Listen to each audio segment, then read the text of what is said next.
राम राम सभी को। मैं ऋषि, आप सभी का स्वागत है हमारे इस चैनल में। आज हम पढ़ने वाले हैं आपके आर्टिकल 25 से आगे। इससे पहले हम आर्टिकल जो है कर चुके हैं, ठीक है। कितने आपके 14 से 23 24 तक हम कर चुके हैं। अब हम आगे करने वाले हैं, ठीक है। तो आप सभी का बहुत बहुत स्वागत है। चलिए शुरू करते हैं मोस्ट इम्पोर्टेंट क्वेश्चन आर्टिकल, ठीक है। चलिए आइए शुरू करते हैं। आपका सबसे पहले क्या आर्टिकल नंबर 25 क्या करते हैं, आपका आर्टिकल 25, ठीक है। चलिए आर्टिकल 25 इसमें क्या है, ये किसका है? 25 धार्मिक स्वतंत्रता, यानी आपको किसी भी धर्म को मानने के लिए स्वतंत्रता देता है कि आप जो चाहें धर्म मानिए, ठीक। चलिए किसी भी व्यक्ति को अपनी इच्छा के अनुसार किसी भी धर्म को अपनाने का, उसके प्रचार प्रसार करने का अधिकार दिया गया है। क्या किया गया है? आप किसी को जो है उसका प्रचार प्रसार करने से नहीं रोक सकते हैं। ये सभी का धार्मिक हथियार है, वो है अधिकार है, ध्यान नहीं, अधिकार है, ठीक है। चलिए लेकिन इसमें एक जो है रोक लगाई गई है आपकी, ठीक है, वो बताऊंगा। पहले इसको बता दूं 25 के ए को। 25 के ए में क्या है? जो सिख कटारी रखते हैं उसका अधिकार दिया गया है सिखों को क्या रखने का? कटार रखने का। एक जो है चाकू या तलवार टाइप जो होती है उनकी, उसको रखने का अधिकार सिखों को दिया गया है आपके आर्टिकल 25 में। चलिए यहाँ आया आपका प्रचार प्रसार करने का। फिर ईसाई मिशनरी जो है उनको कैसे मारा पीटा जाता है? कभी कभी ईसाई मिशनरियों को जो है पकड़ लेते हैं, उनको जो है गाली गलौज कर देते हैं, उनके साथ अच्छा व्यवहार नहीं करते। वो अपने धर्म का प्रचार प्रसार ही तो करना। आपके दिमाग में आएगा कैसा क्यों होता है भाई फिर जो है उन लोगों के साथ? तो इसका एक कारण है, ठीक, क्या है? एक कारण है। आप अपने धर्म का प्रचार कीजिए, अच्छी बात है, लेकिन किसी को लोभ आप नहीं देंगे। क्या नहीं करोगे? आप किसी को लोभ नहीं दोगे, सबसे बड़ी बात। दूसरे नंबर की बात, उसके अलावा आप जो है सदाचार के आधार पर, यानी समाज कल्याण के लिए सदाचार के आधार पर ऐसा कर सकते हैं, ठीक है। आपके प्रचार से क्या हो? लोक व्यवस्था, क्या लोक व्यवस्था ना बिगड़े, आप दुष्प्रचार ना कीजिए। तो ये सभी आपके आर्टिकल 25 में संबंधित है, ठीक है। चलिए आते हैं हम आगे। आप धर्म परिवर्तन कर सकते हैं, लेकिन उसके लिए लालच, धोखा, पैसा ये सब मान्य नहीं होगा। तो ईसाई क्या करते हैं? धोखा देते हैं, पैसा देते हैं, लालच देते हैं। क्या देते हैं? लालच देते हैं, ठीक है। ये किसका काम है? ये ईसाई मिशनरियों का कार्य है, ठीक। चलिए आगे चलते हैं। आगे आते हैं हम आपके किस पर? आर्टिकल नंबर 26 पर। किस पर जो है? आर्टिकल 26 पे आते हैं हम। ये आ गया आपका आर्टिकल 26। आर्टिकल 26 क्या कहता है? आर्टिकल 26 कहता है कि इसके अंतर्गत संस्थाओं में धार्मिक कार्य करने का प्रबंधन की स्वतंत्रता दी जाती है। किसमें? संस्थाओं में, जो प्राइवेट संस्थाएं हैं उनमें। किसमें? प्राइवेट संस्थाओं में आपके धार्मिक प्रबंधन की स्वतंत्रता दी जाती है, ठीक है। चलिए लेकिन यह स्वतंत्रता केवल उन्हीं संस्थाओं को दी जाएगी जो धार्मिक संप्रदाय के व्यक्ति के द्वारा स्थापित किए गए, यानी किसी मौलाना ने मदरसा कर लिया हो, किसी बाबा जी ने गुरुकुल कर लिया हो, ठीक है। यह स्वतंत्रता केवल उन्हीं को दी जाएगी जो धार्मिक संप्रदाय के व्यक्तियों द्वारा स्थापित किए गए हों, ठीक। यदि किसी संस्था को संसद के अधिनियमों के द्वारा स्थापित किया गया तो धार्मिक कार्यों के प्रबंधन की स्वतंत्रता नहीं होगी।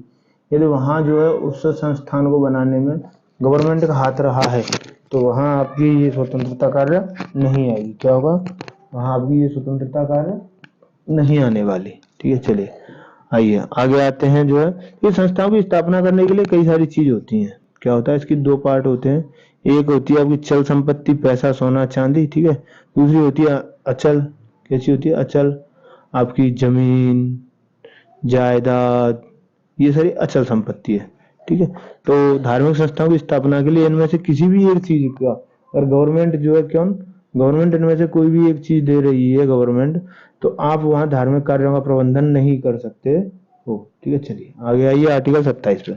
आर्टिकल 27 क्या कहता है? आर्टिकल 27 कहता है किसी भी धार्मिक कार्य के आयोजन के लिए, किसके लिए? धार्मिक कार्य के आयोजन के लिए किसी भी प्रकार का कर की उगाही नहीं की जाएगी, यानी जो है टैक्स नहीं लगाया जाएगा। क्या नहीं होगा?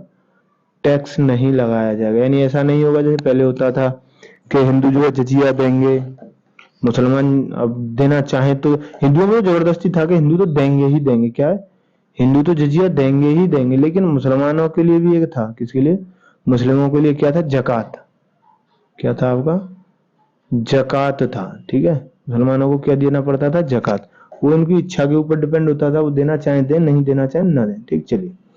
तो क्या होगा, किसी भी धार्मिक कार्य के आयोजन के लिए कर की होगा, यानी गवर्नमेंट, जनता से गवर्नमेंट टैक्स नहीं लेगी। ये नहीं कि भैया जो है मुहर्रम आ रहा है और गवर्नमेंट ने कह दिया कि जो है भाई सभी से 100 रुपए लिए जाएंगे, एक्स्ट्रा टैक्स लगा गया गया किस लिए, कि मुहर्रम आ रहा है उसके लिए। या फिर जो है आपकी दिवाली आ रही है, क्या आ रहा है, दिवाली आ रही है, तो दिवाली पे जो है हमको सरकार को क्या करना है, आयोजन करना है, तो सभी पे जो है 100 रुपया टैक्स लगाया जाता है, तो ऐसा नहीं किया जाएगा। ठीक है, चलिए आते हैं आगे। आगे आपकी समझ में आर्टिकल 27 क्या कहता है, आगे आइए। आगे क्या कहता है, जो है ऐसे कार्यों के लिए राज्य धार्मिक संप्रदाय के लोगों से शुल्क वसूल कर सकता है। क्या होगा, जब राज्य किसी धर्म के लिए कोई कार्य करता है, यानी क्या करता है, राज्य किसी धर्म के लिए कोई कार्य कर रहा है, यानी कोई मस्जिद बना रहा है या कोई मंदिर बना रहा है, ठीक है, तो उस कार्य के लिए राज्य उस धार्मिक संप्रदाय से, केवल उसी धार्मिक संप्रदाय के लोगों से क्या कर सकता है, शुल्क वसूल कर सकता है कि भैया इतना जो है आपके शुल्क आ रहा है, ये आपको देना पड़ेगा, हम इसको बना के दिए दे रहे हैं। ठीक है, चलिए। कर बिना किसी सेवा के वसूला जाता है। कर क्या होता है, टैक्स। बिना कुछ दिए जो है, बिना कुछ कार्य किए जो पैसा वसूला जाता है उसको कर कहते हैं, इसलिए कहा गया है कर बिना किसी सेवा के वसूला जाता है। जबकि शुल्क सेवा करने के कारण वसूला जाता है। क्या वसूलेगी, लोगों से शुल्क। क्या वसूला जाएगा, शुल्क। किस लिए, कि जो धार्मिक संप्रदाय का कार्य किया है। क्योंकि टैक्स कब वसूला जाता है, कि गवर्नमेंट ने देखा हाँ ये मंदिर बन रहा है, चलो उस पर टैक्स लगा दो। बोलिए अब यहाँ लोग जो दर्शन करने आए, मान लीजिए आपकी माता वैष्णो देवी का मंदिर है, किसका, माता वैष्णो का मंदिर, ठीक है, तो वो गवर्नमेंट कहते जो यहाँ आएगा भैया वो जो आपसे 100 रुपया लिया जाएगा। ठीक है, अब आप कहोगे कि नहीं भैया ऐसा होता है कि मंदिरों में गए हैं वहां पर्चियां कटती हैं, तो वो आपसे टैक्स नहीं लिया जाता। वो आपसे क्या लिया जाता है, यही चीज समझने की है। ठीक है, वो आपसे क्या लिया जाता है, वो आपसे शुल्क लिया जाता है। वहां अच्छी अच्छी जो धर्मशालाएं बन रही हैं, ठीक है, वहां आपको खाना फ्री मिल रहा है। क्या मिल रहा है, खाना मुफ्त मिल रहा है, खाना फ्री है। ठीक है, और भी जो है कई कार्य चल रहे हैं तो उसके लिए शुल्क लिया जाता है आपसे, न कि टैक्स। ठीक है, क्या होता है, टैक्स नहीं लिया जाता, कर नहीं लिया जाता, शुल्क लिया जाता। ठीक है, चलिए आगे आते हैं अपने अगले सवाल पर, अगले जो आर्टिकल पर। ठीक है, चलिए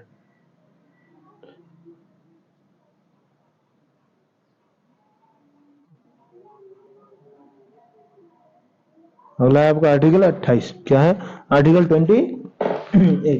ठीक है, कुछ शिक्षा संस्थानों में क्या है, यदि किसी निजी संस्था को सरकारी सहायता प्राप्त है। क्या है, यदि किसी को जो है संस्था को सरकारी सहायता प्राप्त है किसी भी तरीके की, तो उस संस्था में किसी भी धार्मिक कार्य के लिए किसी भी व्यक्ति को बाध्य नहीं किया जाएगा। यानी जो है कोई कॉलेज है, क्या है, कोई कॉलेज है, ठीक है, अब ये तो वहां जो है गवर्नमेंट पैसा दे रही है, चाहे वो डोनेशन दे रही है, चाहे वो उसको चलाने के लिए कर रही है, कुछ भी कर रही है, एक्स वाई जेड को जो है गवर्नमेंट, यदि गवर्नमेंट से पैसा मिल रहा है, क्या हो रहा है, गवर्नमेंट से पैसा मिल रहा है, ठीक है, तो आपका किसी भी व्यक्ति को फोर्सफुली ये नहीं कहा जा सकता कि जैसे कि भैया ऋषि आपको आना ही पड़ेगा।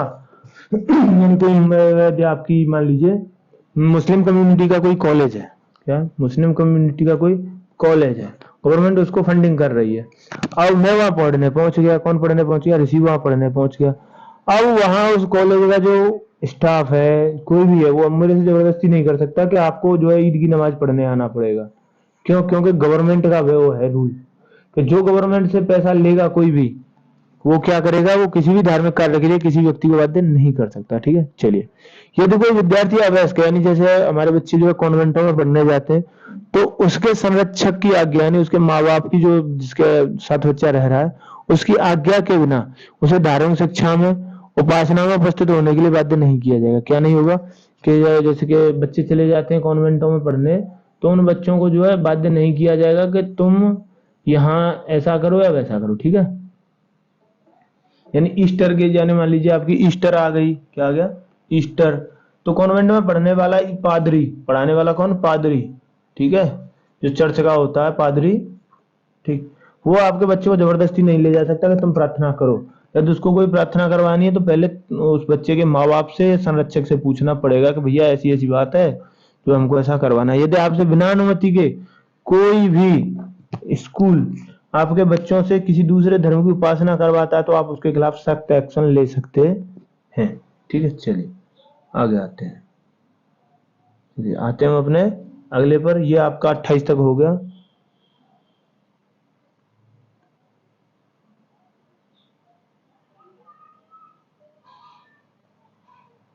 चलिए आगे आपका क्या आर्टिकल 29 और 30। 29-30 में क्या दिया गया? अल्पसंख्यक संस्कृति और शैक्षणिक का अधिकार। किसको? अल्पसंख्यक। अच्छा, अल्पसंख्यकों की कोई भी परिभाषा नहीं है। क्या नहीं है? अल्पसंख्यक की कोई परिभाषा नहीं, बस जो बहुसंख्यक हैं उसके अलावा जितने भी हैं सारे अल्पसंख्यक हैं। क्या कहा गया है? जो बहुसंख्यक हैं उसके अलावा बाकी के सारे जितने लोग हैं वो अल्पसंख्यक हैं। ठीक, चलिए। अच्छा, इनको बांटा किस आधार पर गया? इसको दो तरीके से बांटा गया। ठीक है, एक सेकंड। किसने? दो भागों में इसको बांटा गया कि पहला आधार क्या? भाषा, और दूसरा आधार क्या? धर्म। ठीक है, इन दो आधारों पर जो है अल्पसंख्यक के रूप में बांटा गया है। जो मुख्य भारत में अल्पसंख्यक हैं वो धर्म के आधार पर है। यदि भाषा के आधार पर होते तो तमिलनाडु में हिंदी बोलने वाले बहुत कम लोग हैं, वहां वो अल्पसंख्यक होते। ठीक है, आपके उत्तर प्रदेश में हिंदी के अलावा बाकी लैंग्वेज बोलने वाले बहुत कम है, तो वो सारे अल्पसंख्यक होते। तो हिंदुस्तान में क्या जाता है? धर्म के आधार पर जो है अल्पसंख्यक माने गए हैं। ठीक है, चलिए आगे आते पढ़ते हैं इसको। किसको? आर्टिकल नंबर 29 को। अल्पसंख्यक को अपनी संस्कृति के अनुसार धार्मिक आचरण की स्वतंत्रता प्राप्त है। कोई भी अल्पसंख्यक वर्ग अपनी भाषा, लिपि और संस्कृति को सुरक्षित रख सकता है और केवल भाषा, जाति, धर्म और संस्कृति के आधार पर उसे किसी भी सरकारी शैक्षिक संस्था में प्रवेश से नहीं रोका जाएगा।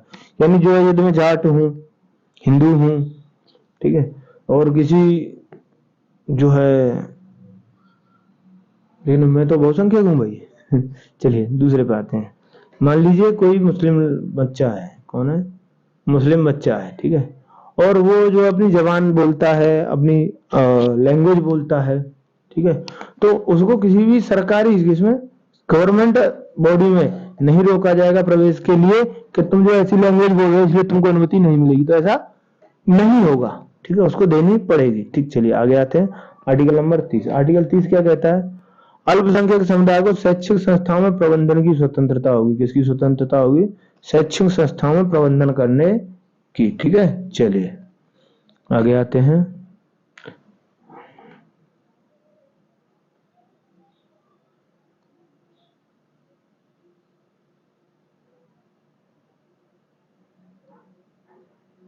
चलिए ये आ गया आपका जो नोट में था।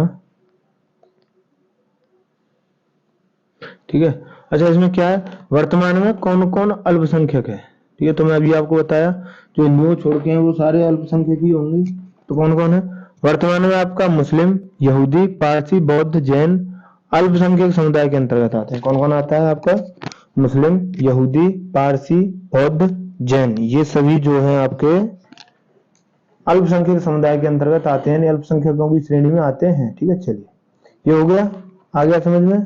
ठीक है, इन्हें आपको बताया क्या कहते हैं? इसको दो भागों में इसको बांटा गया है। ठीक, कितने भागों में बांटा गया है? दो भागों में इसको बांटा गया है। ठीक, चलिए आगे आते हैं। आपके क्या?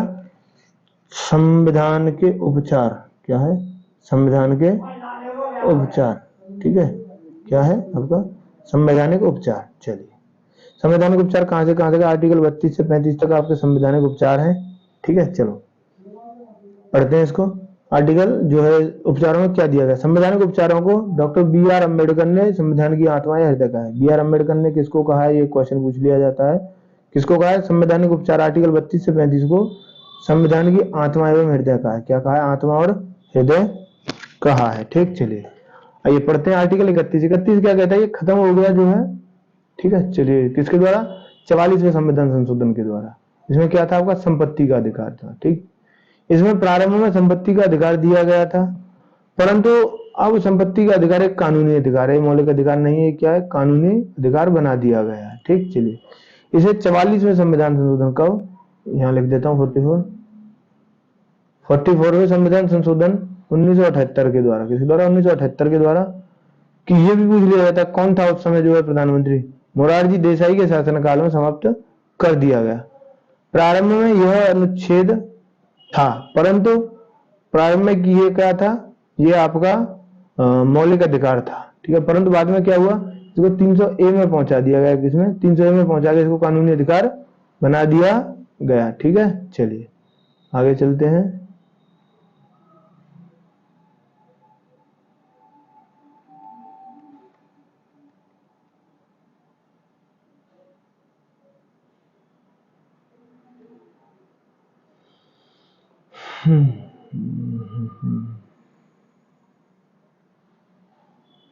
चलिए आते हैं आपके किस पे, आर्टिकल 32 पे।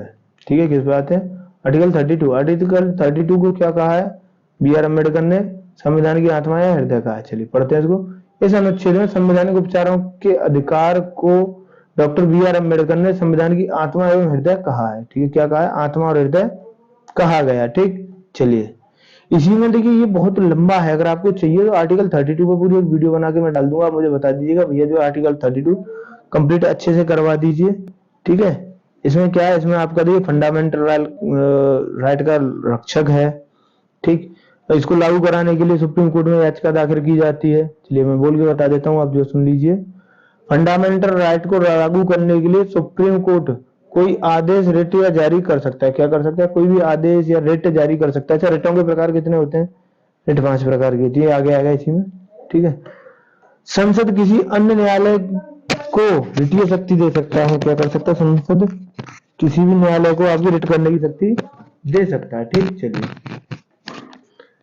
अच्छा, रिटों को जो आपको आगे कराया जाएगा, अभी आते हैं हम आपके आर्टिकल 33 पर। किस पर आते हैं, आर्टिकल 33 पर। ठीक, किस पर आते हैं, आर्टिकल 33 पर। 33 क्या कहता है, अनुच्छेद 33, इसमें अर्धसैनिक बल यानी मेरे जैसे जो सीआरपी में है, आईटीबीपी में है, ठीक है, सीआरपीएफ में है, सीआईएसएफ में है, ये लोग हैं, इनके संदर्भ में मौलिक अधिकारों को सीमित किया जा सकता है। क्या हो सकता है, जो फोर्स पर्सन है उनके मौलिक अधिकारों को लिमिटेड किया जा सकता है। उनको जरूरी नहीं सारे मौलिक अधिकार दिए जाएं, क्या हो, सभी मौलिक अधिकार उन्हें दिए जाए ऐसा कोई जरूरी नहीं है। ठीक, चलिए आगे आते हैं आर्टिकल 33।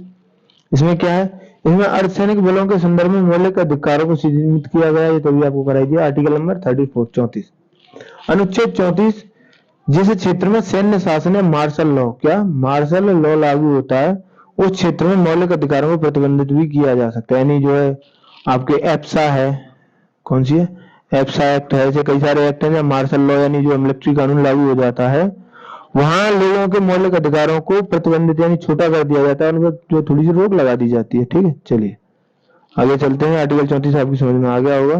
अब आपका क्या, आर्टिकल 35। ठीक, क्या है, आर्टिकल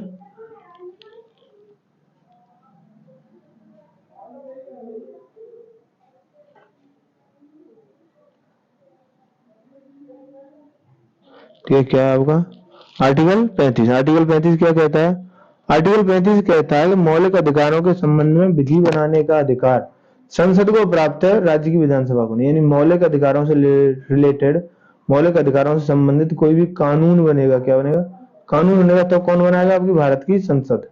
ठीक है, किसी भी राज्य की विधानसभा, क्या किसी भी राज्य की विधानसभा मौलिक अधिकारों से संबंधित कानून नहीं बना सकती। और यहाँ आपके जो है खत्म होते हैं मौलिक अधिकार। और ये टोटल आपकी 20-20 मिनट की 2-3 वीडियो है। ठीक है, अब उसको देख लीजिएगा, अच्छे से समझ लीजिएगा, आपके लिए बेहतरीन है। ठीक है, यदि आपको लगता है कि भैया कंटेंट जो है आपने थोड़ा सा कम डीप लिया है, तो आपको आगे और डीप करा दिया जाएगा। ठीक है, चलिए तो चलते हैं, आगे कराएंगे आपको भाग 4, राज्य के नीति निर्देशक तत्व, अनुच्छेद 36 से 51, कहां से, 36 से 51 तक। ठीक है, चलिए मिलते हैं आपसे अगली वीडियो में, तब तक के लिए आपकी हमारी राम राम। ठीक है, क्या आपकी हमारी राम राम, जय हिंद, स्वस्थ रहें, मस्त रहें, बिंदास रहें, हरिद्वार, और आपको लाइक शेयर सब्सक्राइब करते रहें। ठीक है।